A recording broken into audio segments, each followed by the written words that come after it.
ओम।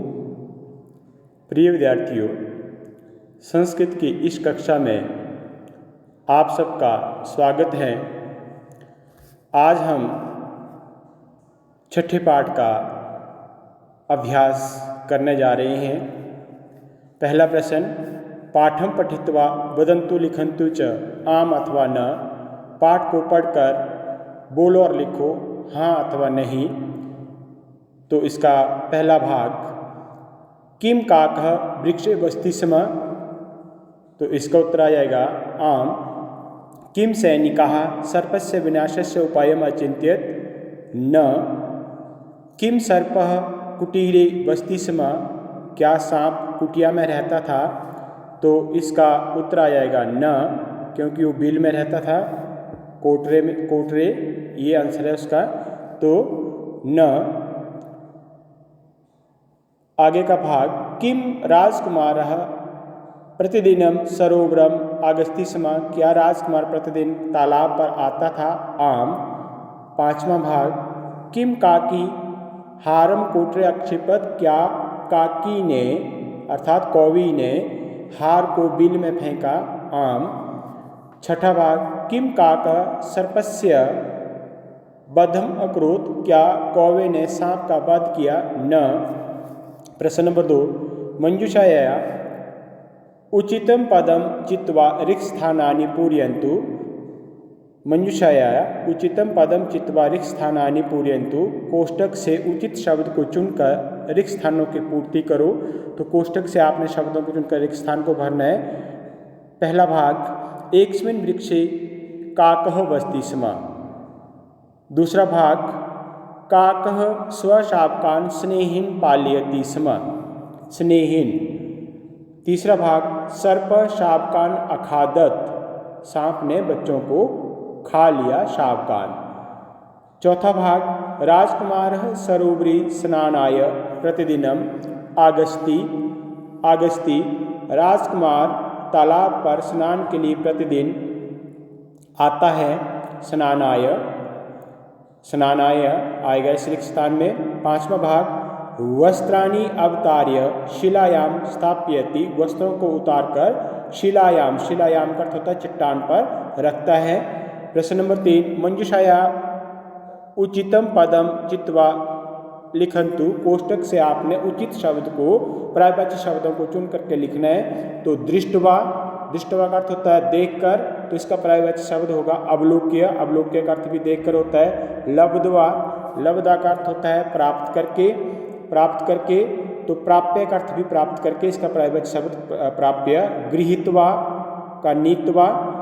का अर्थ होता है लेकर, और नीत्वा का अर्थ भी लेकर। सर्प का पर्यायवाची शब्द भुजंग और सर्प का अर्थ दोनों का अर्थ सांप होता है। समीपम, पार्श्वम। एतेषां प्रश्नानां उत्तराणि एक पदेन वदन्तु लिखन्तु च। इन प्रश्नों के उत्तर एक शब्द में बोलो और लिखो। काकः काकी च कान् स्नेहेन पालयत स्म। कौवा और कौवी किनको प्रेम से पालते थे। तो शावकान। आपने उत्तर देते समय ये ध्यान रखना है कि जिस विभक्ति में, जिस वचन में और जिस लिंग में प्रश्न पूछा होता है, उसी विभक्ति वचन और उसी लिंग में जो है वो उत्तर देते हैं। तो कान जो है वो द्वितीय विभक्ति बहुवचन का रूप है पुल्लिंग का, तो शावकान भी द्वितीय विभक्ति पुल्लिंग का बहुवचन का रूप है। तो शावकान। दूसरा भाग आ गया, सर्पः कान अखादत्। सांप ने किनको खाया। शावकान। यहाँ भी द्वितीय विभक्ति बहुवचन, तो उत्तर में भी द्वितीय विभक्ति बहुवचन का रूप आ गया। भाग 3, राजकुमार कुत्र वस्त्राणि स्थापयति स्म। राजकुमार कुत्र वस्त्राणि स्थापयति स्म। राजकुमार कहाँ कपड़ों को रखता था। तो शिलायाम। शिलायाम जो स्थान है। तो हमेशा एक बात का याद रखना कि जहाँ स्थानवाची शब्दों के लिए कुत्तर अव्यय शब्द का प्रयोग किया जाता है। तो कहाँ पर रखता था। शिलायाम। तो इस बात का ध्यान रखना है कि जहाँ पर स्थान हो उसके लिए कुत्तर शब्द प्रश्नसूचक शब्द का प्रयोग किया गया होता है। तो उत्तर शिलायाम। राजकुमार कहाँ पर वस्त्रों को रखता था? शिलायाम। आगे चलिए, भाग 4, काकी चंचवा किम धृत्वा कोटे क्षिप्ति। कौवी चोंच में क्या लेकर बिल में फेंकती है? हारम। ठीक है, कौवी चोंच में क्या लेकर बिल में फेंकती है? हारम। आगे 5वां भाग, सैनिका काम अनुसरंत अगच्छन। सैनिक किसका पीछा करते हुए गए? तो काम जो है स्त्रीलिंग एक वचन का रूप है, काके का काम। किम शब्द द्वितीय विभक्ति एक वचन स्त्रीलिंग का रूप है, तो हमने काकिम, पुत्र भी स्त्रीलिंग में आएगा, काकिम। तो सैनिका काम अनुसरंता गच्छन काकिम। सैनिक किसका पीछा करते हुए गए? काकिम। आगे 6वां भाग, सैनिका कोठरे कम अपश्यन। सैनिकों ने बिल में किसको देखा? कम, द्वितीय विभक्ति एक वचन का रूप है पुल्लिंग का, तो किसको देखा? कृष्ण सर्पम। कृष्ण सर्पम करना है, कृष्ण सर्पम। पूर्ण वाक्यानुत्तरत एतेषां प्रश्नानाम् उत्तराणि पूर्ण वाक्येन वदन्तु लिखन्तु च। इन प्रश्नों के उत्तर पूर्ण वाक्य में बोलो और लिखो। भाग क, सर्प शाकान दृष्ट्वा किम अचिंत्यत। सांप ने बच्चों को देखकर क्या सोचा? सांप ने बच्चों को देखकर क्या सोचा? सर्पा चिंत्यत अहम अवश्यम एव एतान शाकान भक्षिष्यामि। मैं जरूर ही इन बच्चों को खाऊंगा।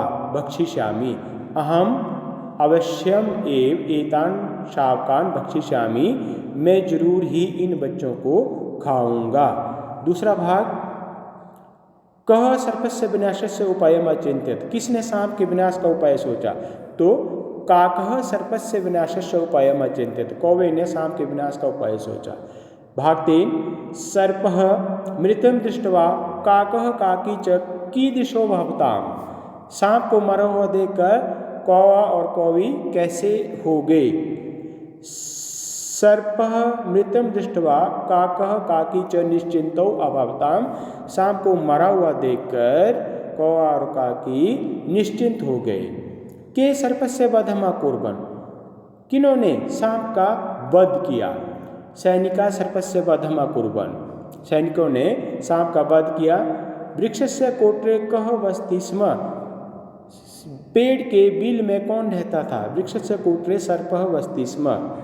फिर आगे प्रश्न निर्माण, स्थूल पदम आधारित प्रश्न निर्माण कुर्वन्तु। स्थूल पदों के आधार पर प्रश्न निर्माण करो। तो प्रश्न निर्माण में आपने एक बात ध्यान रखनी है कि जो अंडरलाइन रेखांकित शब्द होता है उस शब्द का लिंग, विभक्ति और वचन, लिंग कौन सा है, विभक्ति कौन सी है और वचन कौन सा है। तो किम शब्द का वही लिंग, वही विभक्ति, वही वचन जो है उसको प्रश्न निर्माण के अंदर जो रेखांकित शब्द उसकी जगह भर देना होता है, लिख देना होता है, तो उससे प्रश्न निर्माण हो जाता है। तो कुछ प्रश्नसूचक अव्यय शब्द है जिनका प्रयोग जो मैंने आपको करना बताया हुआ है, यहाँ वाक्यों के माध्यम से बता रहा हूँ। जैसे काकः काकी च वृक्षे अवस्थाम। कौवा और कौवी पेड़ पर रहते थे। तो वृक्षे आ गया सप्तमी विभक्ति एक वचन। लेकिन ये जो है स्थानवाची है, तो स्थानवाची शब्दों के लिए मैंने प्रश्न निर्माण में कुत्र अव्यय शब्द का आपको प्रयोग करना बताया है। तो काकः काकी च कुत्र अवस्थाम, ठीक है, काकः काकी च कुत्र अवस्थाम। कौवा और कौवी कहाँ रहते थे, ठीक है, कहाँ रहते थे, कहाँ पर रहते थे। अगर इसके अंदर आप सप्तमी विभक्ति एक वचन का प्रयोग भी कर देते हैं तो भी ठीक माना जाता है। कस्मिन अगर प्रयोग कर देंगे तो भी ठीक होगा, लेकिन सही जो है ज़्यादा उचित जो कुत्र होगा, क्योंकि स्थानवाची के लिए कुत्र अव्यय शब्द का प्रश्न निर्माण का प्रयोग किया जाता है। आगे काकः विलापम कुर्वन्ति काकीम अपश्यत। काकः विलापम कुर्वन्ति काकीम अपश्यत। कौवे ने विलाप करती हुई काकी को देखा। तो काकीम जो है द्वितीय विभक्ति स्त्रीलिंग एक वचन का रूप है, तो हमने भी किम शब्द द्वितीय विभक्ति स्त्रीलिंग में एक वचन में लेना है, भरना है यहाँ पर। तो काकः विलापम कुर्वन्ति काम अपश्यत, काम अपश्यत, काम जो ये द्वितीय विभक्ति स्त्रीलिंग एक वचन का रूप आया ये किम शब्द। आगे राजकुमारः प्रतिदिनं सरोवरम आगच्छति, राजकुमार प्रतिदिन सरोवर पर आता है। राजकुमारः पुल्लिंग का रूप है ये और प्रथम विभक्ति एक वचन है, तो किम शब्द भी आपने प्रथम विभक्ति एक वचन में ही यहाँ पर लेकर के प्रश्न निर्माण करना है। तो कह प्रतिदिनम सरोवरम आगच्छति और प्रश्न सूचक चिन्ह। प्रश्न निर्माण के अंदर एक बात का विशेष ध्यान रखना है कि जब भी आप प्रश्न निर्माण करते हैं तो प्रश्न सूचक चिन्ह जरूर लगाएं। भाग 4 काकी हारम अन्यत, कवि ने हार को लाया या कवि हार को लाई।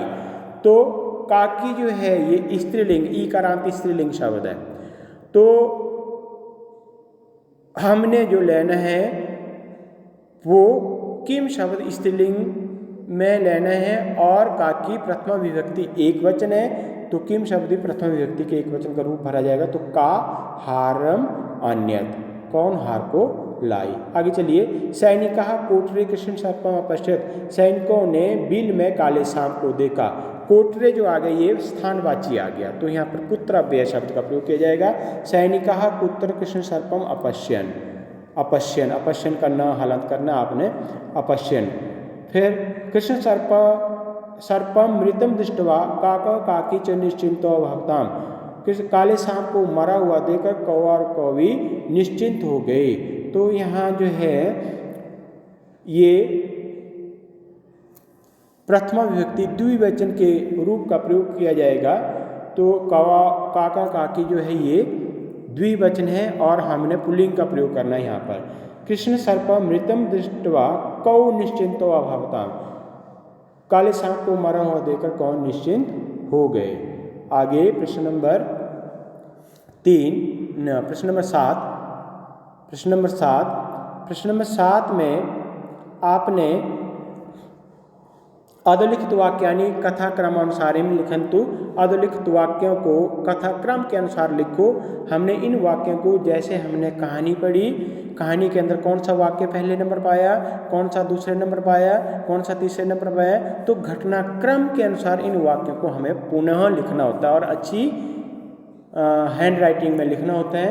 तो जैसे पहला वाक्य है वृक्षे काकः काकी च वसता सम, पेड़ पर कौवा और कौवी रहते थे। दूसरा वाक्य आ गया काकः काकी च स्व शावकान् स्नेहेन पाल्यत सम, कौवा और कौवी बच्चों को प्यार से पालते थे। तीसरा आ गया सर्पः शावकान् खादत्, सांप ने बच्चों को खा लिया।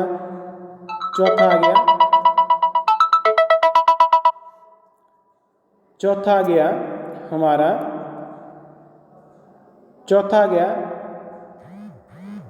तौ सर्पस्य विनाशस्य उपायम् अचिन्त्यत, उन्होंने सांप के विनाश का उपाय सोचा। उन्होंने सांप के विनाश का उपाय सोचा। पांचवा आ गया काकी चंचवा हारम धृत्वा सर्पस्य कोटरे अक्षिपत, कौवी ने चोंच में हार को लेकर सांप के बिल में फेंका। और छठा आ गया सैनिका सर्पस्य वधम अकुर्वन्, सैनिकों ने सांप का वध किया। सैनिकों ने सांप का वध किया।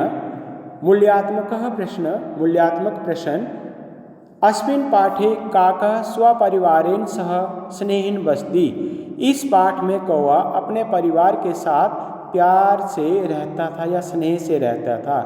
काकः काकी च मिलित्वा धैर्येण विवेकेन च समस्याया समाधानम अकुरुताम, कौवे और कौवी ने मिलकर धैर्य से और विवेक से समस्या का समाधान किया।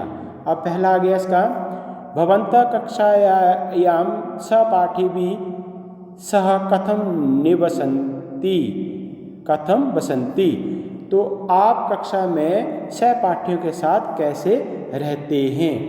दूसरा भवन्तः जीवने आगतां समस्या नाम समाधानम कथम कुर्वन्ति, आप जीवन में आई समस्या का समाधान किस प्रकार करते हैं, तो उसके बारे में आपने बताना है। गतिविधि गतिविधि दी एक्टिविटी। तो पाठस्य सहायताया उचित वर्णे रिक् स्थानानि पूरयित्वा रिक् शब्द निर्माणं कुर्वन्तु। आपने पाठ की सहायता से उचित वर्णों के द्वारा रिक्त स्थानों को भर करके जो है शब्द निर्माण करना है। तो शब्द निर्माण किया यहाँ पर, जैसे काकः, कोटरे, शावकान, अगच्छति, भक्षिष्यामि, राजकुमारः स्वपरिवारेण। तो इस प्रकार से ये आज की वीडियो में मैंने आपको अभ्यास के बारे में बताया। कल हम व्याकरण भाग के बारे में करेंगे। तो आज की वीडियो में इतना ही। आप सबका धन्यवाद। इति ओम शम।